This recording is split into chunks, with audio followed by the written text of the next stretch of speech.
तो यहाँ पे ये देखें कितना प्यारा मंज़र है गांव का। ये घना साया है और यहाँ पे ये चारपाइयाँ पड़ी हुई हैं और ये शीशम का दरख्त है, तो इसको इस दफ़ा छांग दिया है और इसकी छतरी जो है ना वो काफ़ी कमज़ोर सी पड़ गई हुई है। तो ये देखें बतखें कितनी प्यारी हैं। तो आपको एक पंजाबी की गज़ल सुनाता हूँ मेरी अपनी लिखी हुई। तो लिखा कि सजना हुण ते मुखड़ा साडे वल कर दे, सजना हुण ते मुखड़ा साडे वल कर दे, साडा सब तो वड्डा मसला हल कर दे।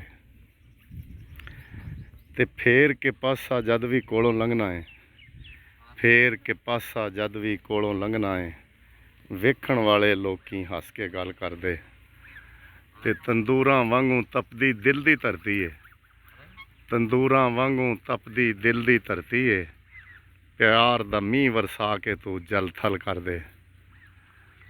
ते सबर प्याला हुण ते भरदा जांदा है, सबर प्याला हुण ते भरदा जांदा है, करम अनोखा सजना अज या कल कर दे। ते महफूज नूं तू छड्डना या अपनाउणा है, महफूज नूं तू छड्डना या अपनाउणा है, मैं ते कहना फैसला अज अटल कर दे, मैं ते कहना फैसला अज अटल कर दे।